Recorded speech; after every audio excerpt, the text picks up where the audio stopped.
হাসপাতালের মর্গে দেখা, তারপর শুরু হয় এক অদ্ভুত প্রেম। মৃত্যু আর জীবনের মাঝখানে দাঁড়িয়ে শুরু দেয়ালের দেশের রহস্যময় যাত্রা।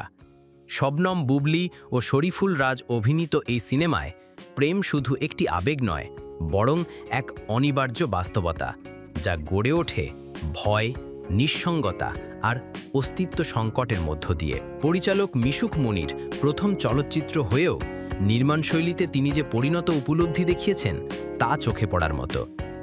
গল্প, সংলাপ ও চিত্রনাট্য সবই তার নিজের লেখা, যেখানে প্রতিটি চরিত্রই যেন একটি জীবন্ত প্রতিচ্ছবি।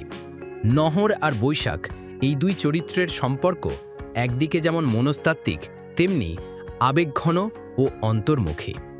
ট্রেলারে ব্যবহৃত সংলাপ জীবন আর সম্পর্কের মাঝে মহাকালের মতো দাঁড়ানো এক মৃত্যুর দেয়াল, এই একটি লাইনেই যেন ধরা আছে পুরো ছবির আত্মা।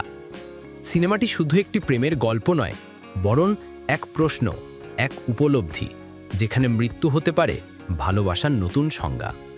শাহাদাত হোসেন, জিনাত সানু স্বাগতা, আজিজুল হাকিম, সাবেরি আলম, একে আজাদ সেতুসহ অন্যান্য শিল্পীদের অসাধারণ অভিনয় গল্পকে দিয়েছে বাস্তবতার ছোঁয়া।